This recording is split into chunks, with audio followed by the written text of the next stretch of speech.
Hello everyone, welcome to all from my channel Dakshiya classes. मैं हूँ आपकी फ्रेंड नेहा। तो आप ये जो बीएड सेकेंड ईयर का टॉपिक है, और ये टॉपिक कॉमन टॉपिक है सीटेट वगैरह केवीएस सारे ही कॉम्पिटिटिव एग्ज़ाम के लिए ये टॉपिक कॉमन है। तो ये टॉपिक ज़रूर आते हैं उसमें, तो ये कॉमन टॉपिक है। आज हमारे जो यूनिट का टॉपिक है वो है सेशन फोन लर्निंग। तो जो हमारी लास्ट वीडियो थी वो थी फॉर्मेटिव और समेटिव की हिंदी में थी, और ये है इंग्लिश में।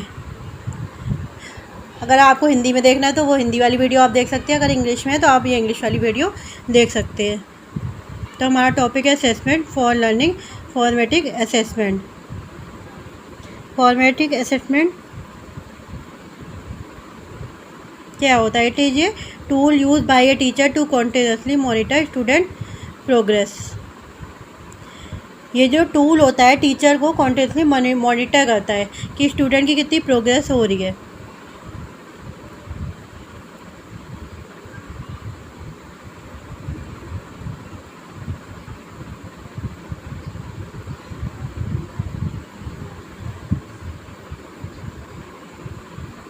तो फॉर्मेटिव को कैसे याद कर लें? कॉन्टिन्यूसली असेसमेंट, क्योंकि इसमें कॉन्टिन्यूसली असेसमेंट होती है। फॉर्मेटिव असेसमेंट कॉन्टिन्यूसली असेसमेंट होती है। ये एक टूल है जो टीचर यूज़ करता है। फॉर्मेटेशन क्या है? एक ज़रा सा टूल है जो टीचर यूज़ करती है। किस लिए यूज़ करती है? कॉन्टिन्यूसली मॉनिटर करने के लिए स्टूडेंट की प्रोग्रेस को। जो टीचर है वो स्टूडेंट की प्रोग्रेस को कॉन्टिन्यूसली मॉनिटर कर सके, मेजर कर सके, उसको देख सके कि बच्चे कितने इम्प्रूव कर रहे हैं, कितनी प्रोग्रेस कर रहे हैं अपनी पढ़ाई में कितना इम्प्रूवमेंट लेकर आ रहे हैं। उसके लिए हम क्या यूज़ करते हैं? फॉर्मेटिव कॉन्टिन्यूसली होता है असेसमेंट। ये नहीं है कि आप सिर्फ रिटन पेपर दे के टीचर जो आपकी बता सकते हैं कि आप इम्प्रूव कर रहे हैं कि नहीं, क्योंकि हमारे जो रिटन एग्जामिनेशन होते हैं वो 1 मंथ या 3 मंथ बाद या 6 मंथ बाद होते हैं। बट ये फॉर्मेटिव असेसमेंट होता है, टीचर डेली एवेल्यूएट करता है आपकी परफॉर्मेंस को। कैसे करेगी? क्यों? इसके आपने जो भी बिहेवियर है उसका टीचर डेली एनालाइज करती है, आपको बिना बताए, आपको पहले से इन्फॉर्म नहीं करती है, बट एनालाइज करती है कि बच्चे की क्लास में कैसा बिहेवियर है। नेक्स्ट है इसके कुछ फीचर्स हैं कि टीचर फॉर्मेटिव क्या मेन पर्पस है, क्या फ़ीचर्स हैं इसके। तो कॉन्टिन्यूसली असेसमेंट लेने के लिए टीचर को बहुत ही मेहनत करनी पड़ती है।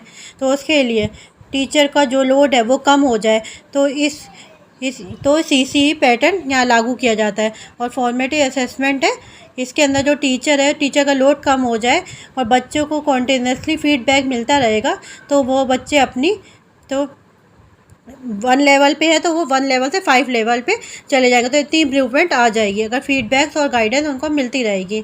अगर अगर आपको टाइम टू टाइम गाइडेंस मिलती रहेगी, कोई गाइड करता रहे कि ये चीज़ गलत है या आपके अंदर ये चीज़ गलत हो रही है, आपको ये ऐसे इम्प्रूव करना है, तो आप उसको भी इम्प्रूव करने की कोशिश करेंगे। और आप जितनी इम्प्रूवमेंट करने की कोशिश करेंगे तो आपके अंदर जो प्रोग्रेस है वो उतना प्रोग्रेस का चार्ट एकदम से ही तेज़ी से बढ़ जाएगा। तो उसी को बोलते हैं हम फॉर्मेटिव असेसमेंट। अब इसके देखते हैं क्या फ़ीचर्स हैं। Main features are it is a diagnostic and remedial. Diagnostic क्या होता है इसमें? कि आपकी जो भी कमियां हैं, एरर है, मिस्टेक्स है, उसको डायग्नोस्ट किया जाता है, उसको पकड़ा जाता है। देन हमने उसको कमियों को पकड़ लिया, देन क्या उसको प्रोवाइड करेंगे? रेमेडियल प्रोवाइड करेंगे। तो आपकी यहाँ पे ये एरर है, इसकी एरर को दूर करने के इस रेमेडी से दूर करके और ठीक कर सकते हैं। तो किसके अंदर आ जाएगा? Formative assessment. तो क्योंकि कॉन्टिन्यूसली आपकी एरर और मिस्टेक को पकड़ लिया टीचर। तो जहाँ पर डायग्नोस्टिक होता है वहाँ पे होता है फॉर्मेटिव। डायग्नोस्टिक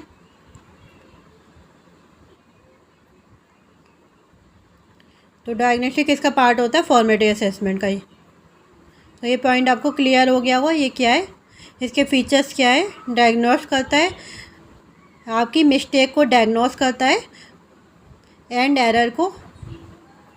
देन आपको क्या प्रोवाइड करता है? रेमेडीज़, सॉल्यूशन प्रोवाइड करता है कि आप उससे कैसे करेक्ट कर सकें। नेक्स्ट है it provide effective feedback to student. वो क्या प्रोवाइड करता है? Effective feedbacks. अगर आपके जो मिस्टेक्स हो गई, जब हम डायग्नोस करेंगे तो हम उसको पकड़ेंगे, तो क्या होएगा? आपको उस डायग्नोस्टिक जो आपकी एरर या मिस्टेक्स है, आप जहाँ पे प्रॉब्लम फेस कर रहे हैं, तो उसके लिए टीचर क्या करेगा? आपको फीडबैक देगी कि आपकी यहाँ पे प्रॉब्लम आ रही है, आप इसको यहाँ पे चेक करिए या इम्प्रूव करिए। तो आपको टाइम टू टाइम क्या मिलता रहेगा? फीडबैक मिलता रहेगा। तो effective feedback to student, effective feedback लेने के लिए क्या यूज़ करते हैं? फॉर्मेटिव असेसमेंट, क्योंकि वे डेली फीडबैक आपको मिलता रहेगा, आपको पता चलता रहेगा कि आपकी क्या मिस्टेक्स है। Next it allow for the active involvement of the student in their own learning. वो क्या होता है इसके अंदर? अब जो आपको टाइम टू टाइम फीडबैक मिलता रहेगा, आपकी प्रॉब्लम का पकड़ लिया जाएगा और आप कहाँ पर डिफ़िकल्टी फेस कर रहे हैं वो जान लिया जाएगा। तो क्या होएगा? आपका एक्टिव इन्वॉल्वमेंट हो जाएगा कहाँ पे? स्टूडेंट के लर्निंग के अंदर। तो क्योंकि जहाँ पे बच्चों को इफेक्टिव फीडबैक नहीं मिलता, तो बच्चे क्या करते हैं? अपने एक्टिवली नहीं पार्ट करते हैं, या क्लासरूम के अंदर वो टॉपिक्स को अच्छे से नहीं समझ सकते। तो क्या होएगा? अगर आपको फीडबैक अच्छा मिल रहेगा तो आप लर्निंग की तरफ एक्टिव रहेंगे। तो आपको वो सीखना है, आप यहाँ पे गलतियाँ कर रहे हैं तो हम ये इसको इम्प्रूव करेंगे। तो यहाँ पे एक्टिव इन्वॉल्वमेंट रहता है बच्चे का। तो ये थे कुछ फीचर्स फॉर्मेटिव असेसमेंट के, तो कि टीचर उसको कैसे यूज़ करते हैं, टीचर का लोड कैसे कम होता है, बच्चे को इफ़ेक्टिव फीडबैक कैसे मिलती है, और बच्चे का जो इम्प्रूवमेंट है या प्रोग्रेस है वो कैसे बढ़ता है। नेक्स्ट है टूल फॉर फॉर्मेटिव असेसमेंट, कि अब कौन कौन से टूल्स यूज़ किए जाते हैं फॉर्मेटिव असेसमेंट के अंदर, कि हम आपका असेसमेंट कैसे ले सकते हैं। क्या सिर्फ पेन पेपर देकर आपको दे दिया जाए एक शीट और आप उसके अंदर लिख के अपने 3 आवर्स का पेपर कंप्लीट करके आप मैम के हाथों में दे दें? क्या वो टूल्स हैं? नो। और फॉर्मेटिव असेसमेंट में आपका डेली टेस्ट नहीं लिया जाता, ना आपको डेली पेन पेपर दिया जाता है। तो कौन से टूल्स होते हैं फॉर्मेटिव असेसमेंट में? फर्स्ट है ओरल क्वेश्चन। ओरल क्वेश्चन, तो यहाँ पर हम क्या देखेंगे? स्पीकिंग क्वालिटी, स्पीकिंग बच्चा कैसे कर रहा है, कितना ज़्यादा कॉन्फिडेंस कर सकता है। तो ये हर एक चीज़ को एवेल्यूएट करता है फॉर्मेटिव असेसमेंट। इतना समेटिव भी नहीं करता जितना हमारा फॉर्मेटिव इफेक्टिव होता है।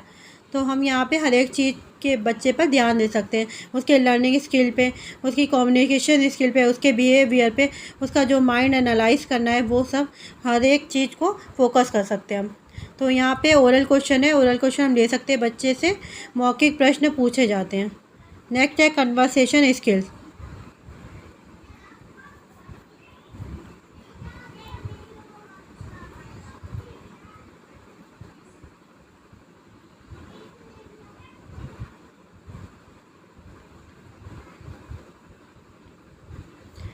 तो कन्वर्सेशन स्किल भी देखा जाता है कि बच्चा कैसे कन्वर्सेशन कर रहा है, कैसे एक दूसरे से बात कर रहा है।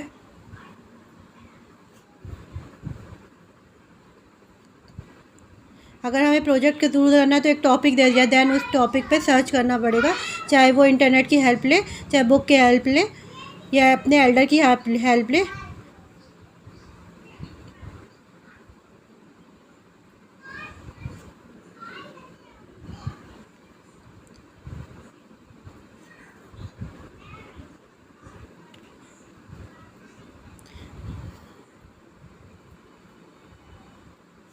तो नेक्स्ट आता है role play. Role play, project, quiz और ग्रुप वर्क और डिबेट। चैप्टर के इन बिटवीन के क्वेश्चन अगर ढूंढेंगे, सर्च करेंगे, जैसे टीचर ने दे दिया, तो आप वो आपकी कॉम्प्रिहेंसिव पावर को बढ़ाएगा।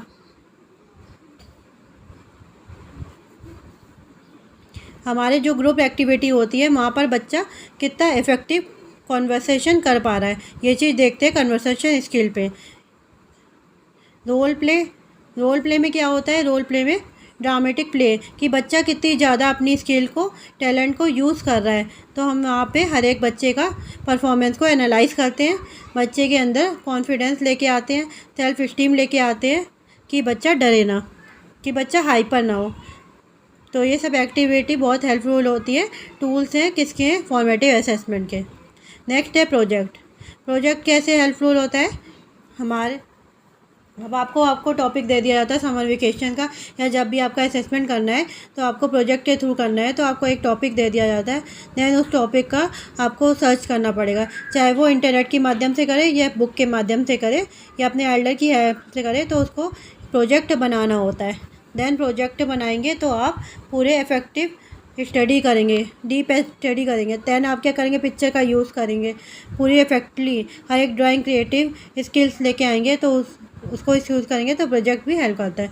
नेक्स्ट है क्यूजेज होता है जो आपकी जो मेंटल एबिलिटी है उसको चेक करने के लिए कि आपको कितना ज़्यादा एक्टिव है आप अपने एनवायरनमेंट को लेके। जितने भी जर्नल साइंस होते हैं वो इसके अंदर आ जाती है। नेक्स्ट है ग्रुप वर्क। ग्रुप वर्क क्या होता है, वही होता है बच्चे ग्रुप में कितना एक्टिव है, रोल प्ले कर रहा है, दूसरे बच्चों के साथ कितना इंटरेक्ट करने की कोशिश कर रहा है। नेक्स्ट है डिबेट ऐसे परफॉर्मेंस होती रहती है क्लासेस के अंदर, इसके बेसिस पे भी बच्चों को मार्क्स असाइन किए जाते हैं, ग्रेड्स दिए जाते हैं और बच्चे की जो एबिलिटी है उसको इम्प्रूव किया जाता है। नेक्स्ट है हमारा the major emphasis of CCE। अब हमने पढ़ा CCE क्या हुआ, CCE के अंदर ही दोनों असेसमेंट आते हैं।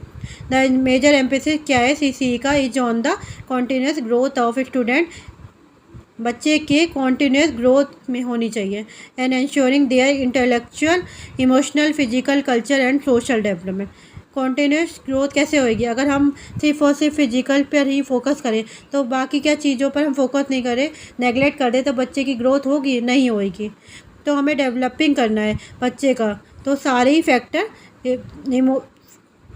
इमोशन से रिलेटेड, फिजिकल से, कल्चर से, सोशल से, माइंड से related and social development, society से रिलेटेड, कि अब बच्चा कितना इंटरेक्ट कर पा रहा है अपने पीयर ग्रुप के साथ, टीचर के साथ, अपने पेरेंट के साथ, अपने सोसाइटी के साथ। तो वही होता है CCA का मेन फोकस।